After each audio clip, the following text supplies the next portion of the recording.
Hi everyone, कैसे हैं आप सब। तो आज का जो टॉपिक है आपको दिखाई दे रहा है कि हम किसके बारे में बात करेंगे आज। आज करेंगे हम फॉर्म्स के बारे में। फॉर्म बेसिकली होता क्या है, जो यूज़र से उसका इनपुट लेता है। इतनी बात क्लियर है। अब आपको कभी भी किसी गवर्नमेंट जॉब के लिए आप फॉर्म फिल करोगे या फिर आप अपना यूनिवर्सिटी का फॉर्म फिल करते हो तो उसके अंदर करते क्या हो। सबसे पहले आपसे पूछा जाता है आपके फादर्स का नेम। आपके फादर का नेम पूछेंगे, फिर उसके बाद आपकी मदर नेम पूछेंगे, आपका नाम पूछेंगे।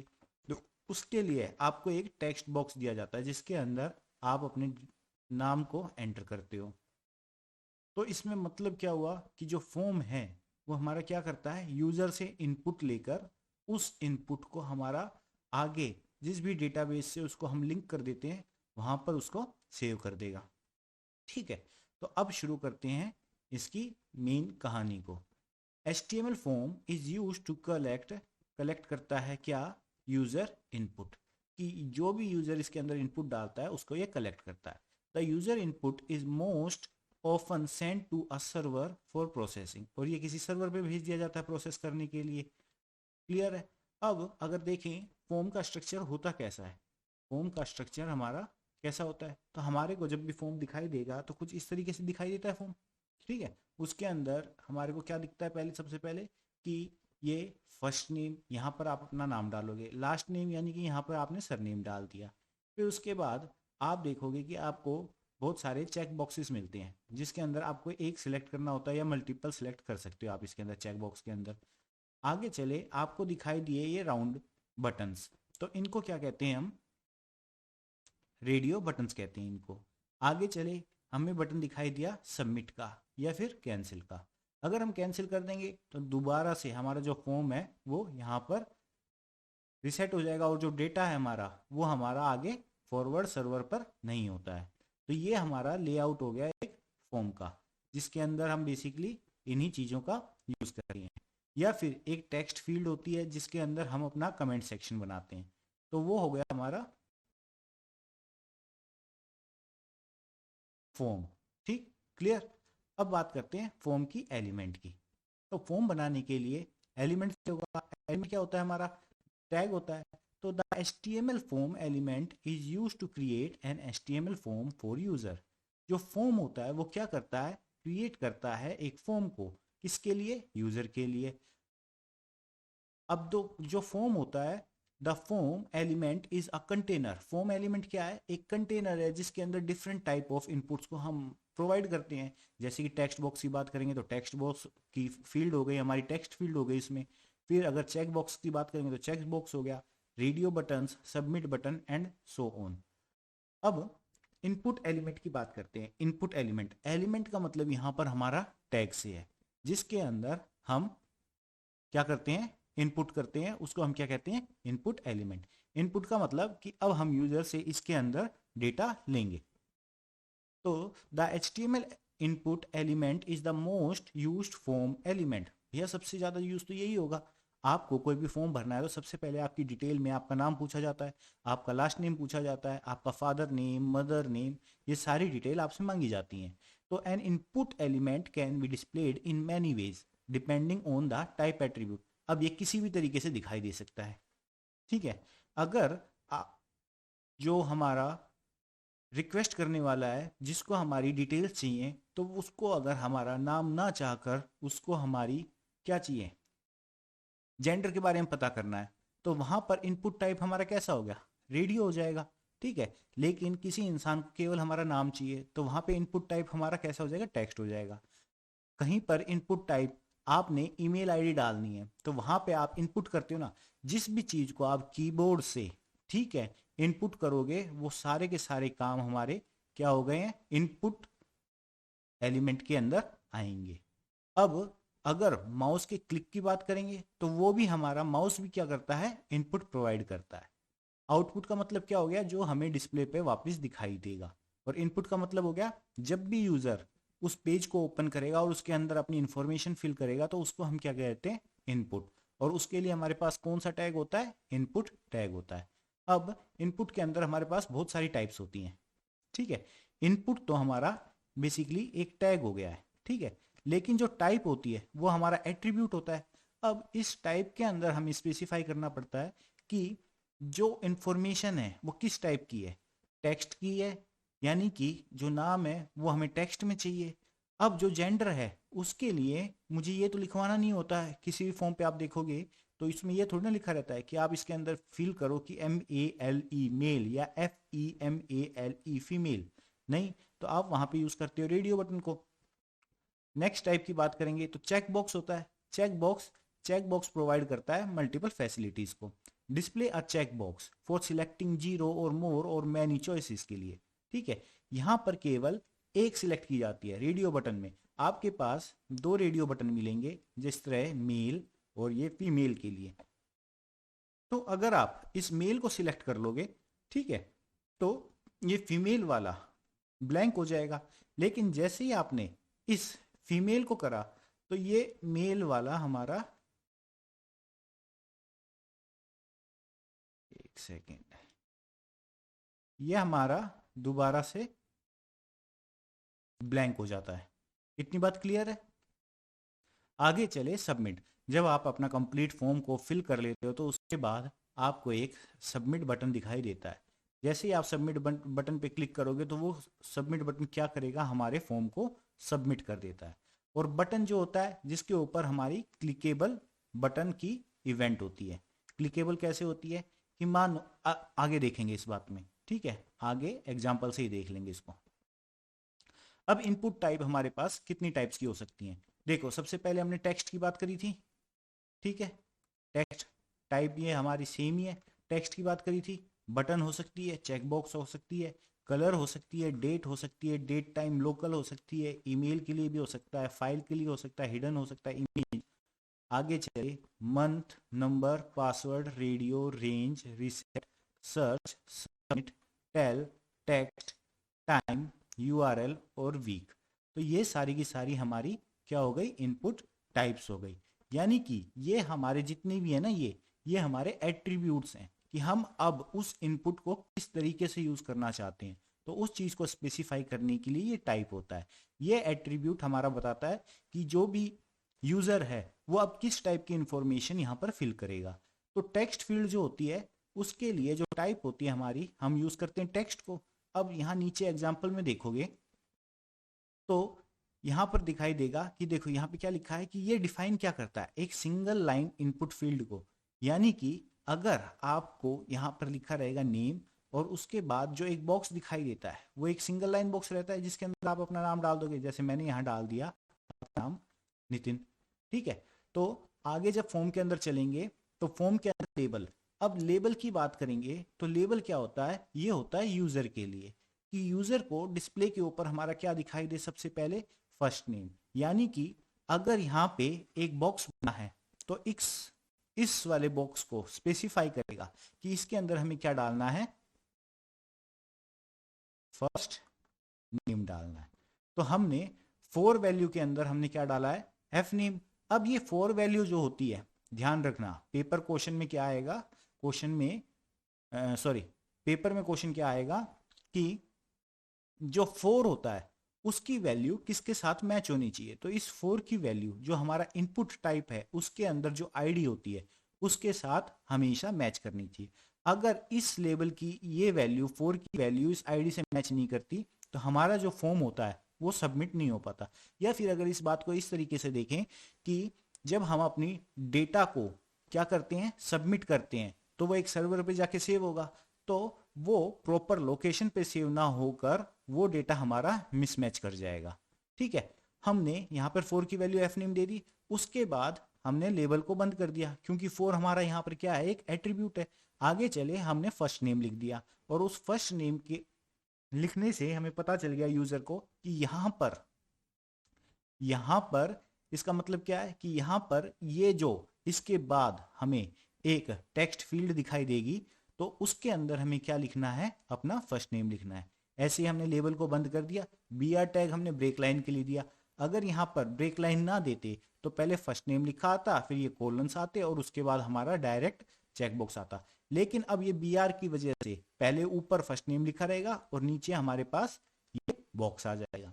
आगे चलते हैं, इनपुट टाइप टेक्स्ट। अब टाइप जो है हमारा टेक्स्ट है, यानी टेक्स्ट के लिए हमारे पास ये बॉक्स आ गया है। आईडी हमारी एफ नेम, इससे मैच करेगी 4 से। नेम के अंदर एफ नेम दे दिया।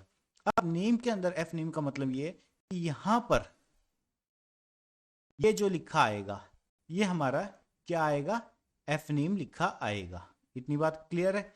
आगे चले, जो नेम है ये जब हमारा डेटा सेव जब हमारा डेटा सेव होता है तो उसके लिए ये हमारा एफ नेम यूज होता है कि F name is equal to, और ये आएगा नितिन। जब हमारा आउटपुट डेटा होगा तो उस आउटपुट डेटा को कुछ इस तरीके से शो करेंगे। ऐसे ही हमने दूसरा नाम लिया है लास्ट नेम का, ठीक है, और उसके लिए नेम ले लिया हमने लास्ट नेम। क्लियर है। उसके बाद हमने क्या कर दिया, फॉर्म को सबमिट। अब अगर इसका रिजल्ट देखेंगे तो ये क्या करता है कि देखो फर्स्ट नेम, ठीक है, बी आर दे दिया था तो हमारा फर्स्ट नेम ऊपर है, ये हमारे इसके अंदर बॉक्स आ गया, इसके अंदर हम अपना डेटा डालेंगे, ठीक है, लास्ट नेम, और ये हमारा एक क्या बन गया है, इनपुट टाइप टेक्स्ट के लिए कंटेनर बन गया है। ठीक है, तो फॉर्म हमारा क्या होता है, एक कंटेनर होता है जिसके अंदर हम मल्टीपल इंफॉर्मेशन को या डेटा को स्टोर करते हैं। अब इनपुट टाइप जो है हमारी पासवर्ड हो अगर, तो पासवर्ड का काम क्या होता है, आप देखते हो कभी पासवर्ड फिल करते हो तो आपको ऐसे क्रॉस क्रॉस क्रॉस क्रॉस दिखाई देता है। अगर हमें ये क्रॉस नहीं चाहिए, अगर हमें ये क्रॉस नहीं चाहिए तो हम क्या करेंगे, यहाँ पर इनपुट टाइप टेक्स्ट भी तो यूज कर सकते हैं, लेकिन अगर हमें पासवर्ड ही है, अगर किसी को विजिबल कराना ही नहीं है, अगर किसी को विजिबल कराना ही नहीं है तो हम किसका यूज करेंगे, टाइप का, पासवर्ड टाइप का। तो हमारे पास इसका सिंटेक्स क्या हुआ, input type password defines a password field. तो ये हमारा इसका सिंटेक्स हो गया। अब आगे चलते हैं तो आगे देखेंगे हम कि एक प्रोग्राम लिखा हुआ है। अब इस प्रोग्राम को आप देखो तो यहां पर ये हेडिंग हो गई, ठीक है, ये हमारा पैराग्राफ हो गया। फॉर्म के अंदर एक्शन, एक्शन हमने क्या लिखा, slash action page dot PHP, यानी कि जितना भी एक्शन होना है इस पेज के ऊपर एक्शन होना है। अगर हमारा फॉर्म हम सबमिट करेंगे तो जो एक्शन परफॉर्म होगा वो यहां जाकर परफॉर्म होगा। क्लियर है। लेबल का हमें पता चल ही गया, लेबल किस लिए यूज होता है, लेबल यूजर को विजिबल कराने के लिए डेटा, ठीक है, लेबल यूजर को विजिबल, और इस फोर से हमारे इस आईडी को मैच कराने के लिए यूज होता है। आगे चले, लेबल के अंदर फोर में यूजर नेम डाल दिया, और यूजर नेम हमारा यहां पर ये हो गया हमारा किसके लिए, व्यूअर के लिए। लेबल को क्लोज कर दिया, इनपुट टाइप में गए हम, टेक्स्ट लिखा हमने, आईडी डाल दी हमने यूजर नेम, देखो हर जगह यूजर नेम और फोर से मिलेगा। नेम के अंदर हमने डाल दिया अब यूजर नेम। आगे चलते हैं लेबल, और यहाँ पे करते हैं फॉर PWD, आईडी भी PWD है, फिर हमने किया पासवर्ड। तो इसका रिजल्ट कुछ कैसा दिखाई देगा, देखो यूजर नेम आया, यूजर नेम के अंदर मैंने क्या डाला, अपनी इंफॉर्मेशन डाल दी, और जो पासवर्ड डाला है उस पासवर्ड के अंदर मेरे को देखो लेटर्स नहीं दिखाई देते, RTGS ऐसे मैंने कुछ फिल करा होगा इसके अंदर, तो ये चीजें मेरे को ना दिखाई दे के मेरे को किसके अंदर, क्रॉस में दिखाई देती है। तो बेसिक मेन काम क्या है पासवर्ड का, कि जो भी हम डेटा डालेंगे उसको किसके अंदर कन्वर्ट कर देगा, ये हमारी डॉट्स के अंदर चेंज कर देता है। यानी कि अगर कोई इंसान, ठीक है, या कोई अननोन पर्सन हमारे इस पासवर्ड को चेक कर रहा हो तो उसे इसके बारे में पता ना चले। नीचे आए, हमने यहाँ पे बटन यूज करा है इनपुट टाइप में सबमिट, और इसकी वैल्यू दे दी सबमिट। क्लियर है। फॉर्म को क्लोज कर दिया, हमने नीचे ये लिख दिया कि the character in password field are masked. अब जो ये चीज जो होती है, ठीक है, ये डॉट डॉट डॉट दिखती है, इसको हम कहते हैं, इसको कहते हैं हम मास्किंग। ठीक है, इसको क्या कहते हैं हम, इसको कहते हैं मास्किंग। यानी कि इसके ऊपर एक जो आपका ये लेटर था ना, ये जिस तरह GSBTRQ आपने ये पासवर्ड डाला था, तो इसके ऊपर आपने क्या कर दिया, मास्किंग कर दी है। मास्किंग कर दी तो जो रिजल्ट प्रोड्यूस हुआ वो कुछ ये वाला प्रोड्यूस हुआ। तो इससे आपने जो मेन आइडेंटिटी, ठीक है, मेन आइडेंटिटी जो थी लेटर्स की उसको हाइड करके आपने किसके अंदर कन्वर्ट कर दिया है, इसके अंदर। अब अगर एक्चुअल देखोगे तो कुछ वेबसाइट होती हैं उसके ऊपर दिखाई देता है कि शो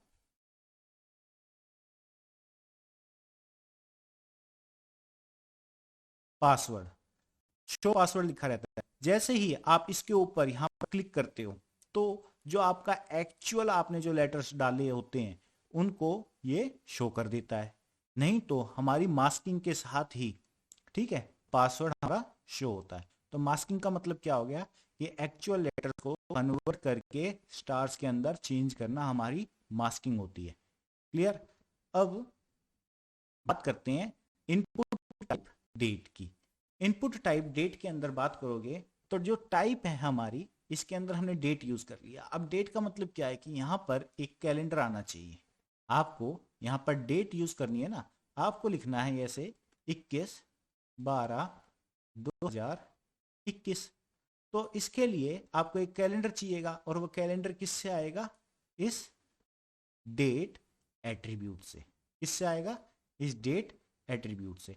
तो इनपुट टाइप डेट डाला, is used for input fields that should contain a date, जिसके अंदर हम डेट को डाल सकें।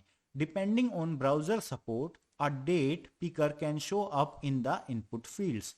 यानी कि यहाँ पर ब्राउजर के ऊपर डिपेंड करता है कि वो किस टाइप से इसको शो करेगा। एग्जाम्पल देखते हैं इसका। इसके अंदर एक्शन, हम एक्शन पेज के ऊपर हैं, लेबल के अंदर हमने बर्थडे दिया, ठीक है। यानी कि अब जो डिस्प्ले आएगा सबसे पहले तो लिखा रहेगा बर्थडे, और उसके बाद जो भी हमारा बॉक्स बनेगा उसके अंदर क्या क्या आना चाहिए, ये देखो। टाइप हमारा डेट हो गया, आईडी हमारी बर्थडे हो गई, क्योंकि 4 के अंदर भी हमारी बर्थडे लिखी हुई है। अगर यहाँ पर बर्थ लिखते तो यहाँ पर भी हमें बर्थ लिखना होता। नेम आगे चलते हैं, name birthday, input type submit कर दिया, रिजल्ट आया, ये देखो बर्थडे का। उसके बाद हमारे पास जो बॉक्स आया है वो किस टाइप का आया, month month, day day, year year, ठीक है। और जैसे ही हम इसके ऊपर क्लिक करेंगे, यहाँ पे ये कैलेंडर दिखाई दे रहा है, इसके ऊपर जैसे ही हम क्लिक करेंगे तो हमारा कैलेंडर ओपन हो जाएगा। वहां से हम मंथ, डेट और ईयर को सिलेक्ट करके सबमिट कर देंगे। Date is not supported in Internet Explorer 11 या फिर सफारी 14.1 के अंदर, ठीक है। तो ये डिफरेंट ब्राउजर्स होते हैं जिनके अंदर कभी कभी HTML के कुछ टैग्स यूज भी हो जाते हैं, ठीक है, और कुछ टैग्स हमारे यूज नहीं भी हो सक पाते हैं। अब बात करते हैं नेक्स्ट टाइप की।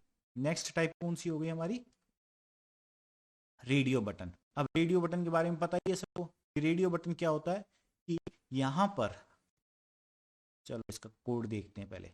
इनपुट टाइप हमारा कैसा है, यहाँ पर रेडियो है।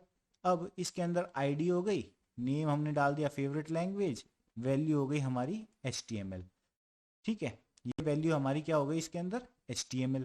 अब इसके लिए लेबल हमने ये दे दिया है, ठीक है, ये HTML। यहाँ पर ये लिखा हुआ, ये जो HTML लिखा हुआ है इसका मतलब हो गया ये, और जो इसके अंदर वैल्यू हुई है वो हमारी वैल्यू क्या है, ये। क्लियर है, ठीक है। तो जैसे ही हम इसके ऊपर क्लिक करेंगे और फिर इसके ऊपर क्लिक करना चाहेंगे तो ये हमारा ऑटो हाइड हो जाएगा। यानी कि ये क्या हो जाएगा, जैसे हमने सिलेक्ट करा था ना, तो ये अपने आप हट जाएगा। आगे चलते हैं, चेक बॉक्स।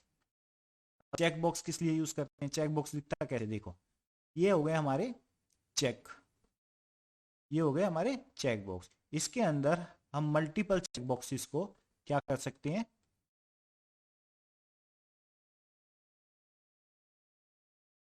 सिलेक्ट कर सकते हैं एट अ सिंगल टाइम पर।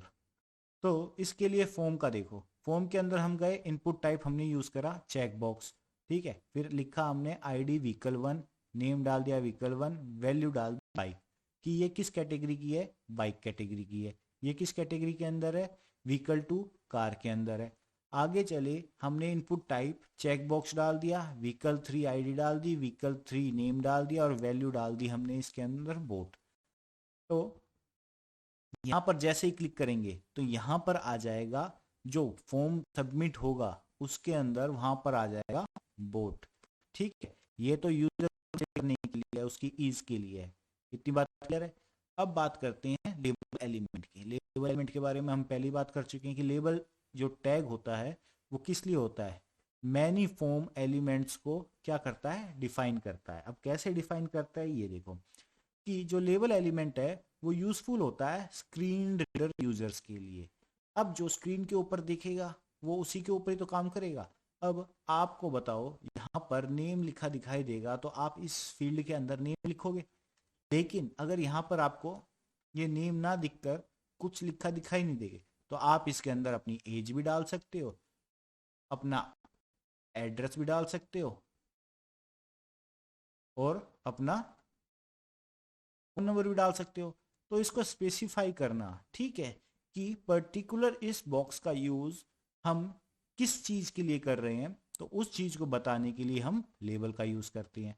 Because the screen reader will read out loud the label when the user focus on the input element, कि हमें जो इनपुट करना है तो किस चीज की इनपुट हमें देनी है वहां पर। The label element also help user who have difficulty clicking on very small region. ठीक है, अब लेबल एलिमेंट क्या करता है कि ये इस माउस की रेंज, मानो कि यहाँ पर अगर हम नेम लिखते हैं और इस माउस की रेंज, ये हमारा रेडियो बटन है, ठीक है, इसके अंदर यहाँ पे मेल लिखा है, तो ये हमारे क्या करता है, अगर हम यहाँ पर भी क्लिक कर देंगे तो ये सिलेक्ट हो जाएगा। तो लेबल का काम क्या हो गया कि हमारी जो रेंज होती है माउस की उसको भी ये बढ़ा देता है। कैसे बढ़ा देता है, अब मानो कि कोई 80 साल का बुजुर्ग है, उसको अगर फॉर्म भरने के लिए कह दो आप और कहो कि खुद भरना है, तो वो बेचारा इंसान कपकपाते हाथों से जब माउस को यहाँ पर लेकर जा सकता है, अगर बाय चांस वो यहाँ पर क्लिक कर देता है तो भी ये तो हमारा सिलेक्ट नहीं होगा। लेकिन लेबल जब हम यूज कर लेते हैं तो वो इस रेंज के अंदर अगर इस मेल के ऊपर भी क्लिक कर देगा तो भी ये हमारा सिलेक्ट हो जाएगा। क्लियर है, तो लेबल का यूज हुआ। आगे चलते हैं, तो आगे लिखा है कि the label element also help users who have difficulty clicking on very small region. ये तो वही बात हो गई, because when the user clicks the text within the label element it toggles the radio button check box. तो ये toggle कर देता है, यानी कि सिलेक्ट कर देता है। क्या करता है, टॉगल का मतलब हो गया सिलेक्ट कर दिया। अब इसके अंदर लिखा है, देखो 4 एट्रीब्यूट के बारे में, 4 attribute of the label tag should be equal. देखो कही थी ना मैंने कि शुड बी इक्वल होना चाहिए किसके, आईडी एट्रीब्यूट, एट्रीब्यूट है आईडी यहाँ पर, और यहाँ पे 4 एट्रीब्यूट है। 4 एट्रीब्यूट किसका है, लेबल का, और आईडी एट्रीब्यूट किसका है, इनपुट का, इनपुट एलिमेंट। और ये काम क्या करता है, बाइंड करने का काम करता है, टू बाइंड देम टुगेदर, दोनों को एक दूसरे से बाइंड करता है। बाइंड का मतलब होता है हमारा बांधना, ठीक है, कि जो डेटा यहाँ पर हो वो ही डेटा यहाँ पर हो, तो हमारा जो डेटा मिसमैच होगा वो नहीं होगा। डेटा हमारा मिसमैच, सॉरी, इसके अंदर जो हमारा हो वो मिसमैच नहीं होगा। इतनी बात क्लियर है। अब चलते हैं नेक्स्ट पे, सिलेक्ट एलिमेंट। सिलेक्ट एलिमेंट क्या करता है, एक ड्रॉप डाउन लिस्ट को सिलेक्ट करता है। आपने देखा है यहाँ पर आपने एक लिस्ट बना दी, इसके अंदर आपका लिखा आया, क्या लिखा आया, एक सेकंड, इसके अंदर आपने लिख दिया कार, ठीक है, और नीचे मल्टीपल ऑप्शंस दिए हुए हैं। जैसे ही आप यहाँ पर क्लिक करोगे तो एक हमारी लिस्ट ओपन हो जाएगी, बाइक, स्कूटर, ठीक है। तो इस चीज को हम क्या कहते हैं, ड्रॉप डाउन लिस्ट। और इस ड्रॉप डाउन लिस्ट को क्रिएट करने के लिए हम किसको यूज करते हैं, सिलेक्ट टैग को। अब सिलेक्ट टैग के अंदर हम एक टैग को यूज करते हैं, वो होता है हमारा option element.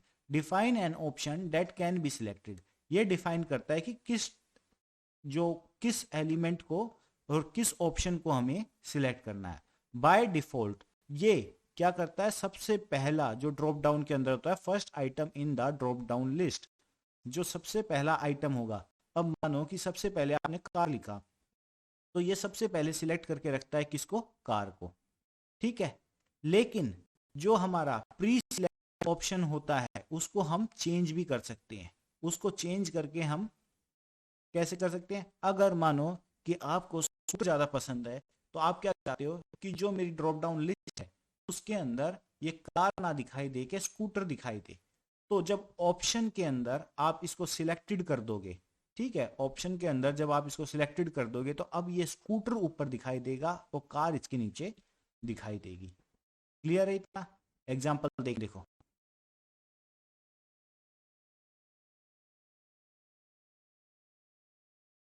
Form action, action page dot PHP कि जो भी एक्शन परफॉर्म करना है हमें इस पेज के ऊपर करना है। लेबल दिया हमने, लेबल के अंदर हमने दिया 4 is equal to cars, choose a car, हमने चूज अ कार लिख दिया। ये देखो ये लिखा हुआ है। और उसके बाद इस लेबल को क्लोज कर दिया है हमने।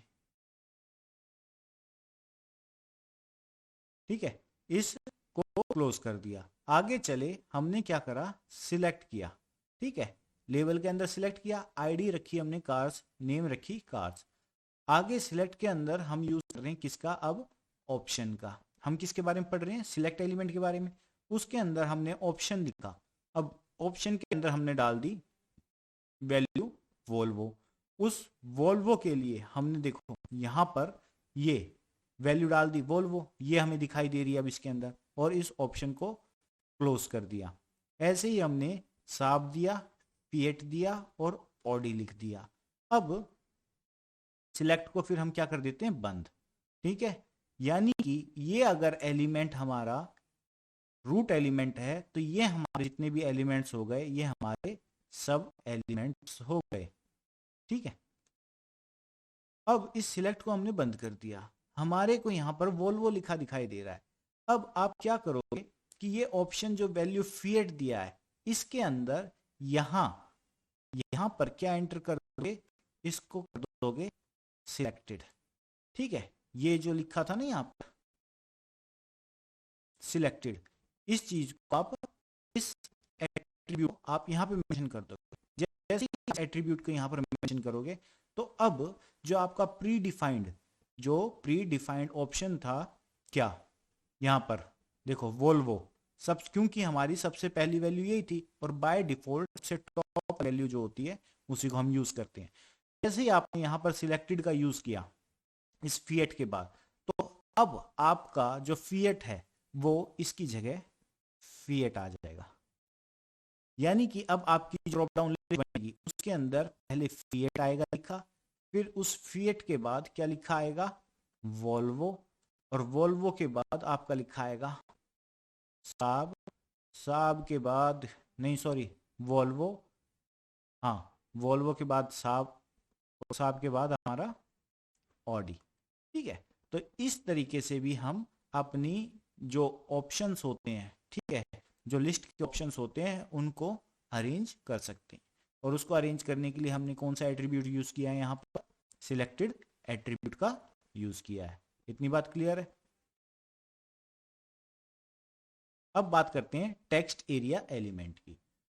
जो ये टेक्स्ट एरिया एलिमेंट है, इस टेक्स्ट एरिया एलिमेंट का काम क्या होता है, ये डिफाइन करता है मल्टी लाइन इनपुट फील्ड्स को, यानी कि एक टेक्स्ट एरिया को।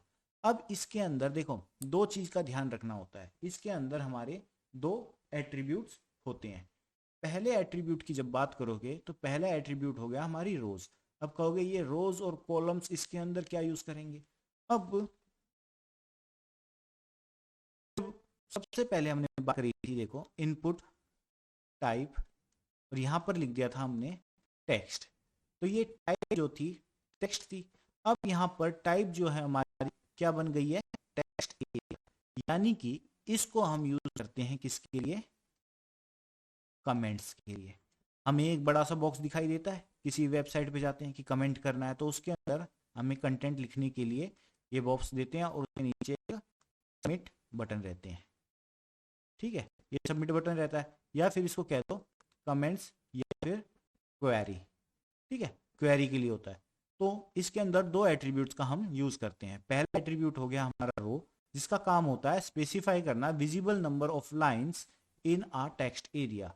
और ये क्या करता है, calls attribute specify the visible width of the text area. अब देखो ये काम कैसे करेगा। इनपुट टाइप, इनपुट टाइप हमारा देखो यहाँ पर क्या है क्या है क्या है क्या है, यहाँ पे है, हमने यहाँ पर लिया देखो टेक्स्ट एरिया, ठीक है। इस टेक्स्ट एरिया के अंदर हमने इसको नेम दे दिया मैसेज, ठीक है। जब मैसेज इसको नेम दे दिया उसके बाद हमने लिखा है ये एट्रीब्यूट, एक एट्रीब्यूट ये हो गया, एक एट्रीब्यूट ये और एक एट्रीब्यूट यहाँ पर हो गया। और इस रोज को हमने लिख दिया 10 और इस कॉल्स को हमने डिफाइन किया है 30। तो इसका रीजन क्या हुआ कि जो ये साइज है ऐसे और ऐसे, इसको इसने इंक्रीज कर दिया। अगर मानो कि मैं इस रो को कितना कर दूं, 10 की जगह 8 कर देता हूं, ठीक है, 10 की जगह 8 कर देता हूं, तो ये कितना रह जाएगा, इतना रह जाएगा, ठीक है, इतने रह जाएगा। अगर मैं इस कॉल को 30 की जगह 20 कर दूं तो ये अब इतना रह जाएगा। यानी कि जो कमेंट सेक्शन के लिए जो एरिया है, टेक्स्ट एरिया है, वो कितना मिलेगा, केवल इतना। अब आप कहोगे कि जो टेक्स्ट है वो भी नीचे आ जाएगा, हाँ बिल्कुल, ये जो टेक्स्ट है अब हमारा कुछ इस तरीके से डिस्प्ले होगा। ये गार्डन को यहां से काट दो, प्लेइंग ये इन द गार्डन, ये देगा इस तरीके से। तो रोज और कॉलम्स का काम इसके अंदर समझ गए। और टेक्स्ट एरिया का काम किसके लिए होता है, बेसिकली हम यूज करते हैं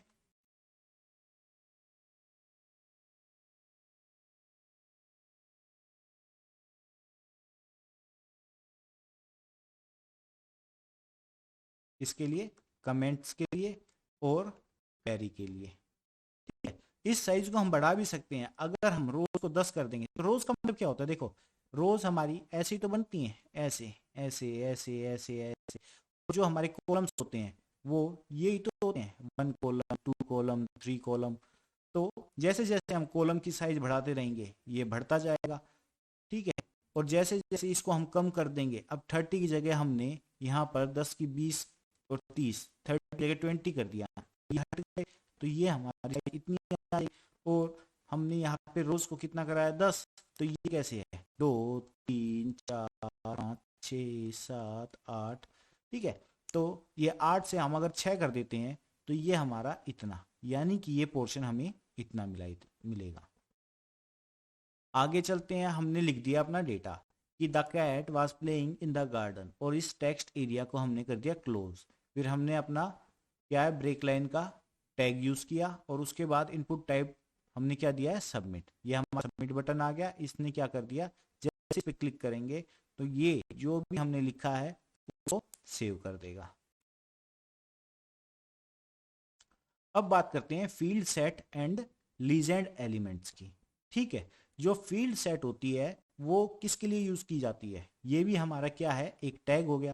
अब इस एलिमेंट का यूज करते हैं हम ग्रुप करने के लिए, यानी कि एक जैसे डेटा को एक साथ मर्ज करने के लिए, एक साथ रखने के लिए उसको हम यूज करते हैं फील्ड सेट को, ठीक है। एक जैसे related data in a form. अब रिलेटेड डेटा कैसा होगा, अगर मानो आपको एड्रेस देना है तो वो एड्रेस जो है आपका रिलेटेड डेटा है, उस रिलेटेड डेटा के अंदर आपने न्यूमेरिकल वैल्यू 10 भी दे दी, फिर उसके बाद लिख दिया ब्लॉक, फिर उसके बाद आपने लिख दिया अपना एरिया, एरिया के बाद लिख दिया आपने सिटी, सिटी के बाद पिन कोड, ठीक है। और उसके बाद आपका एक मोबाइल नंबर भी रहता है, ठीक है। तो ये रिलेटेड डेटा किसका हो गया है, एड्रेस का हो गया ना, ये एड्रेस का हो गया। इसके अंदर देखो आपने नंबर्स को भी यूज कर लिया, लेटर्स को भी यूज कर लिया। तो जो इस टाइप का डेटा होता है उसको हम क्या कहते हैं, रिलेटेड डेटा कहते हैं। और इस रिलेटेड डेटा को हम किसके थ्रू सेव करते हैं, फील्ड सेट के थ्रू करते हैं। नीचे आते हैं तो हमें दिखाई देता है लीजेंड एलिमेंट। अब इसका काम क्या है, ये डिफाइन करता है कैप्शन। अब मानो कि आपने क्या किया, आपने यहां पर ये एड्रेस ऐसे लिख दिया कि RH10 20/17 new Delhi Rajasthan, India. अब ये क्या चीज लिखी है, ठीक है, ये क्या लिखा है इसके बारे में आपने नहीं बताया। ये क्या लिखा है बताओ। अब अगर मैं यहाँ पे कह दूं कि ये क्या लिखा है तो आप नहीं बता पाओगे। इस चीज को बिल्कुल अलग तरीके से स्पेसिफाई करने के लिए हम यूज करते हैं लीजेंड का। वो क्या करेगा, इसको एक बॉक्स प्रोवाइड करेगा, ठीक है, और उस बॉक्स तो हमारे को ये फील्ड सेट प्रोवाइड करता है कि इस फील्ड सेट के अंदर हमारा बॉक्स आता है। उस बॉक्स के ऊपर जैसे कि हेडिंग नहीं डालते हैं, तो हेडिंग डालने का काम क्या करता है लीजेंड। तो अब ये बॉक्स जो है उसके ऊपर हमारा क्या आ जाएगा लिखा कि ये हमारा एड्रेस है। अब इस एग्जांपल को देखो। सबसे पहले हमने यहाँ पर फील्ड सेट यूज किया एलिमेंट, और उस फील्ड को यूज करने के बाद हमने लिख दिया लीजेंड माई फॉर्म, ये मेरा फॉर्म है। अब लेबल्स के अंदर हमने अपना डेटा डाला, इनपुट टाइप हमने यूज कर लिया यहाँ पे टेक्स्ट, ठीक है, यहाँ पर भी हमने इनपुट टाइप टेक्स्ट किया है और एक सबमिट बटन को यूज कर लिया है यहाँ पर। इसके बाद फील्ड सेट को क्लोज कर दिया, लीजेंड तो हमारा ऊपर ही क्लोज हो गया। अब ये डेटा कौन सा डेटा है, ठीक है, ये बताने के लिए हमने ये लिखा था माई फॉर्म। तो ये किस तरीके से शो करेगा देखो, इसने ये बॉक्स है जो इस बॉक्स में देखो काट के यहाँ अपने आप को शो कर दिया है। ये जो फील्ड सेट ने एक अपना पर्टिकुलर डिफाइन कर दिया, उस एरिया के अंदर इसने यहाँ पर माई फॉर्म कर दिया। अगर मानो कि मैं इस माई फॉर्म की जगह यहाँ पर लिख देता एड्रेस, तो ये क्या करता, ये यहाँ पर ये माई फॉर्म नहीं आता और इस माई फॉर्म की जगह यहाँ पर लिखा आता है ऐसे ADDRESS। तो ये जो लाइन है वो लाइन यहाँ से शुरू होती और ये लाइन यहाँ से यहाँ पर शुरू होती, ठीक है, लाइन यहाँ से। यानी कि ये इसको स्पेसिफाई कर रहा है कि जो पर्टिकुलर रीजन है, इस रीजन के अंदर क्या मेंशन किया गया है हमारा माई फॉर्म।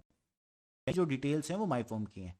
इसके अंदर लिखा भी तो the field set element is used to group related data in a form and the legend element defines a caption. ये कैप्शन प्रोवाइड करता है। कैप्शन क्या होता है हमारा अनुशीर्षक, ठीक है। जैसे जो पोएम होती है हमारी, तो उस पोएम के ऊपर जो उसका सबसे पहला नाम रहता है, कोई भी पोएम ले लो, ठीक है, ये XYZ पोएम है और उसके नीचे उस पोएम को आपने लिख दिया, तो ये XYZ को कैसे डिफाइन करेगा, ये इसमें ऐसे ऐसे दिखा देगा कि ये इसका माल है। क्लियर, आगे चलें। अब आते हैं बटन एलिमेंट के ऊपर। अब ये बटन एलिमेंट जो होता है इसके ऊपर एक क्लिकेबल बटन की हमारी क्या होती है इवेंट क्रिएट होती है। इसको हम क्लिक कर सकते हैं इस बटन को।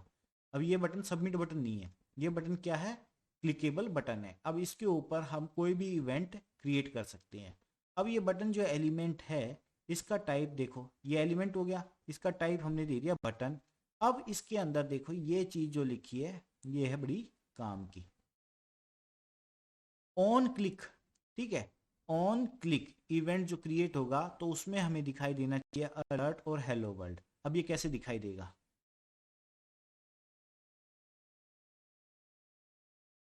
क्या किया मैंने कोड लिखा, ठीक है, कोड लिखने के बाद मेरे पास एक पेज ओपन हुआ और उस पेज के अंदर यहाँ पर लिखा था द बटन एलिमेंट। क्योंकि यहाँ पर देखोगे पहले यहाँ मैंने लिखा हुआ है द बटन एलिमेंट और उसके बाद मैंने एक बटन क्रिएट करा है। इस बटन को क्रिएट किया है तो उस बटन को मैं दिया था क्लिक मी। यहाँ पे देखो ये नाम हो गया क्लिक मी। तो ये बटन के अंदर कौन से वाला बटन हो गया, ये वाला बटन हो गया। अब जैसे ही मैं इस बटन के ऊपर क्लिक करता हूँ तो मेरे पास एक विंडो और ओपन हो जाता है। वो विंडो मेरे है अलर्ट के अंदर हेलो वर्ल्ड, ठीक है, ये आ गया यहाँ पर ओके, ठीक है, इतनी बात क्लियर है। अब अगर इसी बटन को हम देखना चाहें तो हमने देखा होगा कि कई वेबसाइट जिसके अंदर जैसे ही आप अपने डेटा को सबमिट करते हो तो उसके अंदर यहाँ पर टॉप के अंदर कंफर्मेशन के लिए आपसे पूछते हैं कि ओके या फिर कैंसिल, आप आगे कंटिन्यू करना चाहते हैं, आप यहाँ पे ओके करते हो और उसके बाद वो डेटा सबमिट होता है। यानी कि इस सबमिट बटन की, ठीक है, जो वर्किंग थी उसको हमने कितने पार्ट में डिवाइड कर दिया, 2 पार्ट्स में। कि यहाँ पर और ये किस लिए किया जाता है कि मानो कि आपने जो ये सबमिट बटन क्लिक किया, तो डेवलपर क्या कहता है कि अगर यहाँ पर यूजर इसको सबमिट कर देगा तो ये डेटा तो हमारा सर्वर पे सेव हो जाएगा। लेकिन अगर ये सबमिट बटन यूजर से क्या हुआ है, बाय मिस्टेक, ठीक है, गलती से प्रेस हो गया है, तो उसे एक बार और कंफर्मेशन लेनी चाहिए। और वो कंफर्मेशन लेने के लिए वो क्या यूज करता है वहां पर, ऑन क्लिक। तो जैसे ही वो इसको यूज करेगा तो यहाँ पर दोबारा से कंफर्मेशन के लिए एक विंडो ओपन होगी।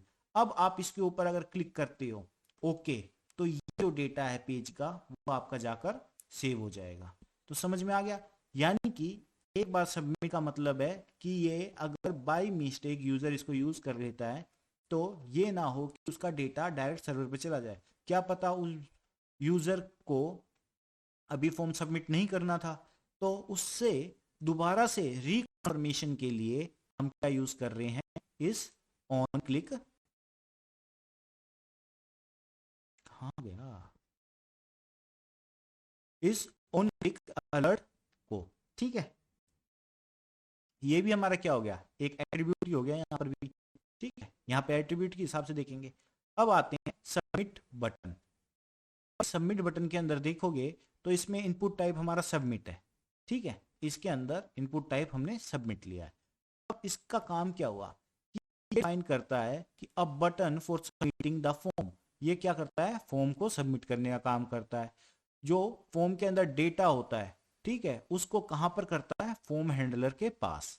ठीक है, तो a button for submitting the form data to a form handler. अब जैसे ही आप इस सबमिट के ऊपर क्लिक करोगे तो जो डेटा होगा वो फॉर्म हैंडलर के पास चला जाएगा। ये फॉर्म हैंडलर क्या करेगा, ये एक फाइल होती है सर्वर पे, ठीक है, typically a file on the server with a script for processing input data. ठीक है, तो इसका मतलब क्या हुआ कि जो फॉर्म हैंडलर है वो भी एक फाइल क्रिएट की गई है जो उस इनपुट डेटा को क्या करती है, प्रोसेस करती है। तो इनपुट टाइप जब सबमिट यूज करेंगे तो वो जो डेटा होगा जो हमारे फॉर्म के अंदर सेव होता है उस डेटा को वो कहां पर भेजती है, फॉर्म हैंडलर के पास।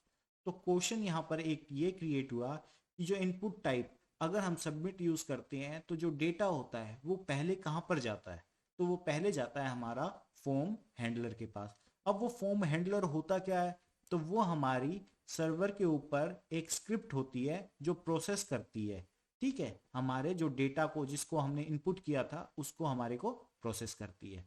Form handler specified in the forms action attribute, action attribute के अंदर करती है ये। ठीक है, यहां पर ये एट्रीब्यूट है ना, इसके अंदर करती है। अब देखो कि इसका ये कोड लिखा है, अब तो समझ जाओगे, सारी बात समझ गए, लेवल क्या होता है, इनपुट क्या होता है, लेवल, इनपुट टाइप, आईडी 4। अब आउटपुट एलिमेंट की बात करते हैं। अब जो आउटपुट एलिमेंट है वो रिप्रेजेंट क्या करता है, रिजल्ट ऑफ कैलकुलेशन। अगर मानो कि मैंने यहाँ पर, ठीक है, कैलकुलेशन के लिए, ठीक है, एक कैलकुलेटर बनाया और उसके अंदर मैंने इनपुट डाल दिया वैल्यूज का, तो वो वैल्यूज हमारी क्या है, 10 प्लस में 20। दो वैल्यूज के लिए मैंने दो बॉक्स बनाए थे, एक बॉक्स ये इसके अंदर डालो और एक बॉक्स ये इसके अंदर। अब इसका रिजल्ट प्रोड्यूस होगा और वो प्रोड्यूस्ड रिजल्ट जो है, जो बनेगा, वो हमारा जो फॉर्म हैंडलर है वो प्रोसेस करके, जो सर्वर है हमारा जहाँ पे हमारा ये प्रोग्राम चलेगा, वो हमारा प्रोसेस करके इसको वापस भी भेजेगा। तो वो जो प्रोड्यूस्ड रिजल्ट होगा उसको हम क्या कह देते हैं, आउटपुट। अब इस आउटपुट के लिए भी हमारे पास एलिमेंट होना चाहिए कि हमारा जो आउटपुट है वो कहाँ पर दिखाई दे और कैसे दिखाई दे, उसके अंदर हम कौन कौन से एट्रीब्यूट्स को यूज कर सकें। तो यहाँ पे देखो, फॉर्म एक्शन हमने वही पेज लिया है, एक्शन पेज डॉट पीएचपी, उसके अंदर हमने क्या कर दिया, ऑन इनपुट। ठीक है, ये हमने अपनी कमांड दे दी है। ठीक है, और उसके बाद इसको क्लोज कर दिया। इनपुट टाइप हमने डाल दी रेंज। अब रेंज हमारी कितनी है, ठीक है, 100 प्लस। आगे चले, इनपुट टाइप के अंदर हमने नंबर डाल दिया। अब जो आउटपुट है यहां पर देखो, ये नेम उठाएगा। ठीक है, नेम हमारा हो गया एक्स इसके अंदर, और 4 क्या करना है, ए और बी के लिए करना है। यानी कि ये जो इस आईडी के लिए, अब देखो यहां पर ये 4 काम आया ना, ये ए किसको जा करेगा, इस ए को, और ये बी किसको करेगा, इस बी को करेगा। ठीक है, तो इसको यहाँ पर हमने लिख दिया और उसके बाद इस आउटपुट क्लोज को बंद कर दिया और हमने एक बटन लगा दिया, सबमिट बटन। तो अब जो रिजल्ट बना हमारा वो क्या बन गया, ठीक है, the output element represent the result of A calculation. Clear है? अब इसके बाद सबसे इंपॉर्टेंट, सबसे ज्यादा इंपॉर्टेंट बात क्या रह गई है, अब हमारा क्वेश्चन आता है इसके ऊपर, इसके ऊपर डेफिनेटली एक क्वेश्चन आएगा, गेट मेथड और पोस्ट मेथड। अब जो फॉर्म मेथड है, ठीक है, मेथड एट्रीब्यूट है ये, ठीक है, ये फॉर्म मेथड एट्रीब्यूट। अब मेथड जो डेटा है हमारा, जो फॉर्म के ऊपर हमने लिखा है, ठीक है, वो जाए तो जाए कैसे। अब वो मेथड कौन सा होगा जिससे हम उस डेटा को सेव करें। तो एक मेथड होता है हमारा गेट, एक होता है हमारा पोस्ट। तो इसके अंदर अब देखो कि यहाँ पे लिखा है कि the input form method attribute defines the HTTP method for sending form data to the action URL। ठीक है, एक्शन URL के ऊपर सेंड करने के लिए इसको यूज करते हैं। दिस एट्रीब्यूट, ये एट्रीब्यूट क्या करता है, ओवरराइड कर देता है मेथड एट्रीब्यूट को, किसके, फॉर्म एलिमेंट के। अब जो फॉर्म मेथड एट्रीब्यूट है वो works with the following input type. अब इसके पास इनपुट टाइप, जो मेथड एट्रीब्यूट है उसके पास इनपुट टाइप कौन कौन सी होती है, सबमिट और इमेज, ये दो के ऊपर काम करता है। Form data can be sent as URL variable. अब ये URL के अंदर शो होता हुआ जाएगा या फिर ये जाएगा HTTP के अंदर। तो जब URL के अंदर जाता है तो उस मेथड को हम कहते हैं गेट मेथड, और जब ये हमारा HTTP के अंदर जाएगा तो इसको कहेंगे हम पोस्ट मेथड।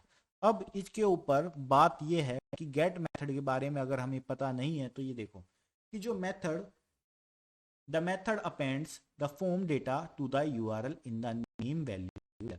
अब जितना भी डेटा है हमारा, ठीक है, जो भी हमने फॉर्म के अंदर फिल करा है वो सारा का सारा डेटा हमारा URL के अंदर सेव हो जाता है। अभी आगे देखेंगे इमेज के अंदर कैसे।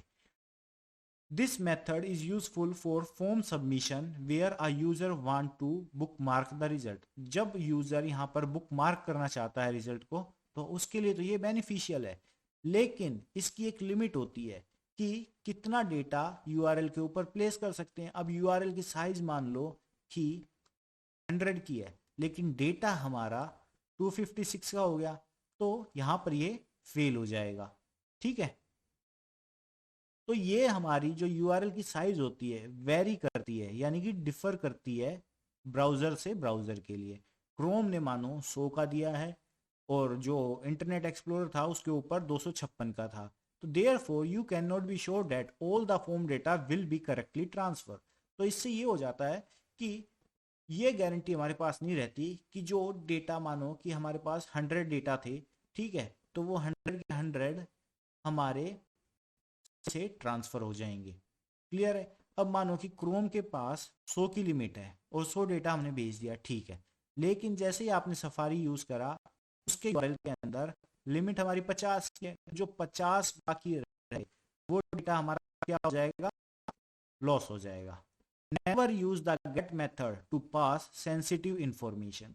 अब सेंसिटिव इंफॉर्मेशन पास करनी हो तो भी हमें यूज नहीं करना चाहिए, जैसे कि यूजर नेम अगर किसी के पास चला जाए तो कोई परेशानी नहीं है, लेकिन जो पासवर्ड है वो तो जाना नहीं चाहिए भैया बिल्कुल भी।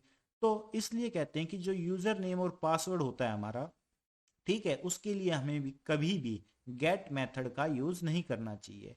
अब आप देखोगे कि पहले टाइम पे क्या होता था, हम सबसे ज्यादा इस गेट मेथड को ही यूज करते, जिससे होता क्या था कि जिनको आप हैकर्स कहते हैं ना, तो वो क्या करते थे, एक पता चल गया कि गेट मेथड के अंदर ये तो सारी की सारी डिटेल आ रही है, वो क्या करते, उस वेबसाइट का, ठीक है, उस वेबसाइट का सारा डेटा उसके URL से ही उठा लेते।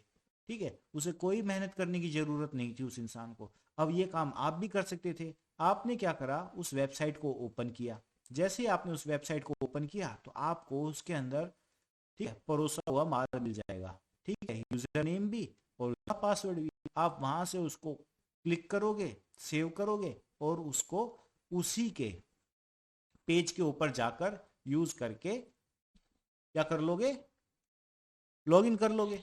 ठीक है, तो इसलिए कहते हैं कि जो ये गेट मेथड होता है इसको हम पासवर्ड या फिर अदर सेंसिटिव इंफॉर्मेशन के लिए यूज नहीं करते, क्योंकि ये हमारा विजिबल होता है ब्राउजर बार के अंदर।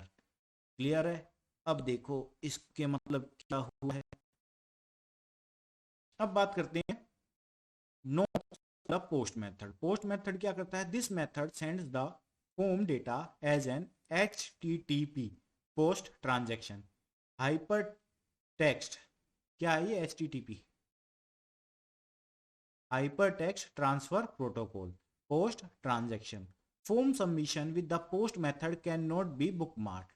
वो बुकमार्क हो सकता था लेकिन ये बुकमार्क नहीं हो सकता। Post method is more robust, यानी कि ये रोबस्ट भी है और ज्यादा सिक्योर है। किसके कंपैरिजन में? गेट मेथड के। Post does not have size limitation. उसके अंदर हमारा जो गेट मेथड होता है उसके अंदर यूआरएल की साइज लिमिट कर जाती है। ठीक है, तो वहां पर उस चीज की प्रॉब्लम आती है। दूसरा, वो सिक्योर नहीं होता गेट मेथड। तीसरी बात करें तो वो रोबस्ट भी नहीं है और वो काम करता है हमारा किसके ऊपर? यूआरएल के ऊपर। और जो पोस्ट मेथड होता है वो हमारा काम किसके ऊपर करता है? HTTP के ऊपर काम करता है। तो अब देखो ये है हमारा कुछ प्रोग्राम। इसके अंदर क्या करा? फॉर्म एक्शन लिया। ठीक है, ये सारे मेथड है। अब यहां पर हमने एट्रीब्यूट यूज करा है मेथड। अब ये मेथड क्या है? जो ट्रांसमिशन होगा डेटा का, जैसे ही हम सबमिट बटन दबाते हैं वो डेटा कैसे जाना चाहिए, तो उसके लिए हमारा मेथड जो है हमने लिख दिया यहाँ पर गेट। ठीक है, और आगे चले हमने अपना एफ नेम फर्स्ट नेम, यानी कि ये हमारा टेक्स्ट बॉक्स है जिसके अंदर इंफॉर्मेशन जानी है। इतनी बात क्लियर है? और इस सबमिट वैल्यू को हमने क्या कर दिया? दो तरीके से यहां पर बना दिया है कि एक बार जब सबमिट करेंगे तो वैल्यू हमारी होगी किसके लिए? गेट के लिए। और एक बार जब हम इस सबमिट को यूज करेंगे तो फॉर्म मेथड हम कौन सा यूज करेंगे? पोस्ट का यूज करेंगे। यानी कि अब हमारे पास जो बॉक्स आएगा वो कुछ ऐसे बन के आएगा। इस वाले के अंदर हम किसको यूज कर रहे हैं? गेट मेथड को। और इसके अंदर क्या यूज कर रहे हैं हम? पोस्ट मेथड को। मैंने अपना नाम डाल दिया, ठीक है, लास्ट नेम भी फिल कर दिया। जैसे ही मैं इसके ऊपर क्लिक करूंगा तो मेरा जो रिजल्ट है वो क्या आएगा? देखो ये आपको ब्राउजर दिखाई दे रहा है। इस ब्राउजर के अंदर ये हमारा कुछ दिखाई दे रहा होगा। अगर नहीं दिखाई दे रहा है तो मैं इसको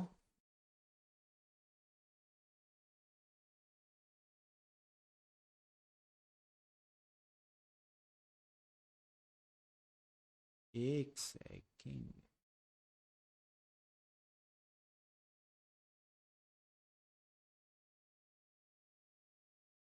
ये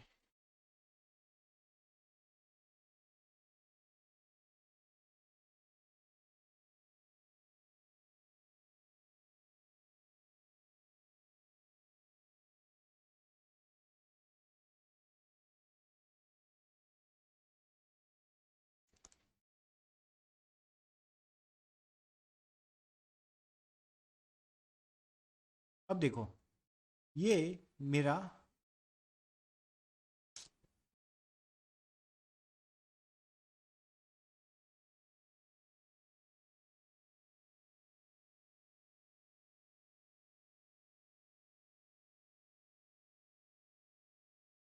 वेट अ मिनट।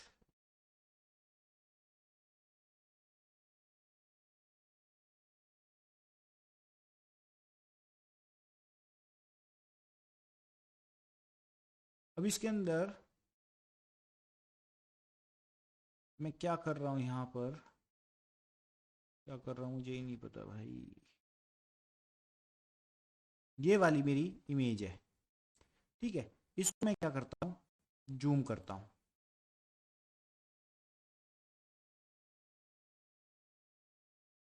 मैंने इसको जूम किया है, आप देखो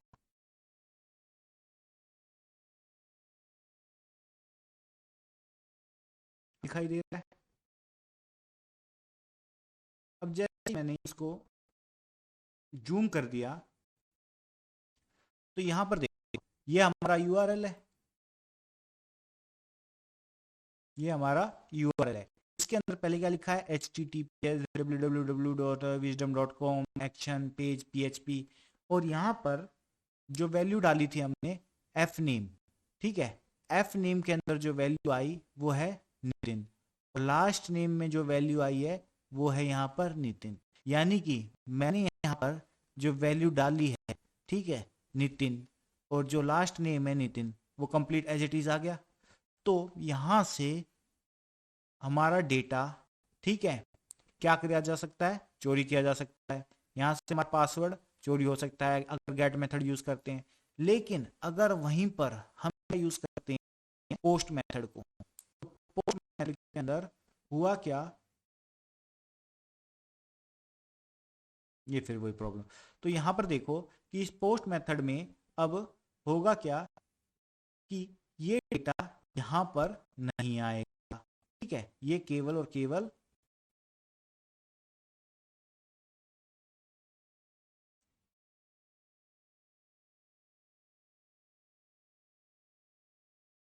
यहां तक रहेगा, और ये डेटा हमारा क्या हो जाएगा, हाइड हो जाएगा।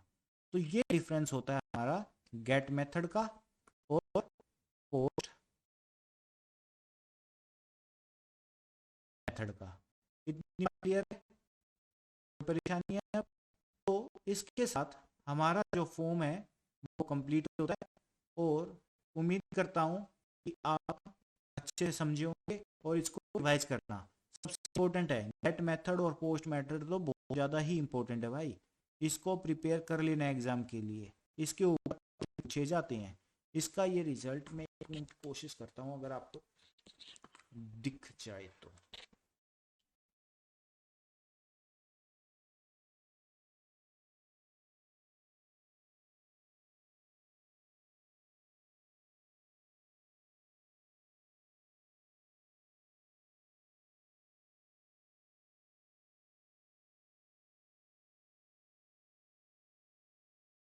देखो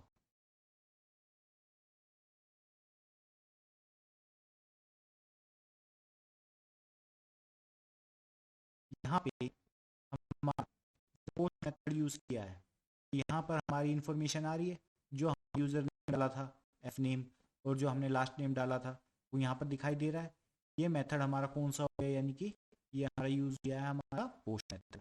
F name Nitin, last name Nitin, ये हमारा डेटा इनपुट जो हमने डाला था वो रिसीव हुआ था, लेकिन ये यूआरएल के अंदर हमारा शो नहीं हो रहा है। और जब यहाँ पर देखेंगे हम इसको,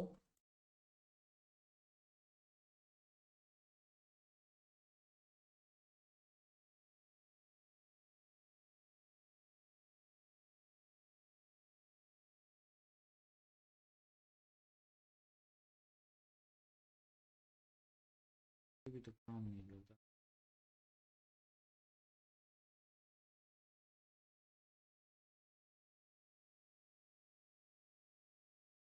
तो यहाँ पर हमें दिखाई दिया, देखो ये एफ नेम, ठीक है, नितिन, और लास्ट नेम नितिन दिखाई दे रहा है। F name, F name Nitin, ठीक है, एंड लास्ट नेम नितिन। तो ये वाली इंफॉर्मेशन जो होती है हमारी गेट मेथड के अंदर, यूआरएल के अंदर चलती है, जो भी हमने फॉर्म के अंदर सबमिट की है। लेकिन जैसे ही हमने पोस्ट को यूज किया तो ये हमारी इंफॉर्मेशन क्या हो जाएगी, यूआरएल में नहीं जाएगी। क्लियर है, ठीक है। इसके साथ ही आपका फॉर्म खत्म होता है, और नेक्स्ट क्लास में मिलेंगे और जब बात करेंगे हम लिस्ट की। तब तक के लिए take care, bye, good night, have a nice day.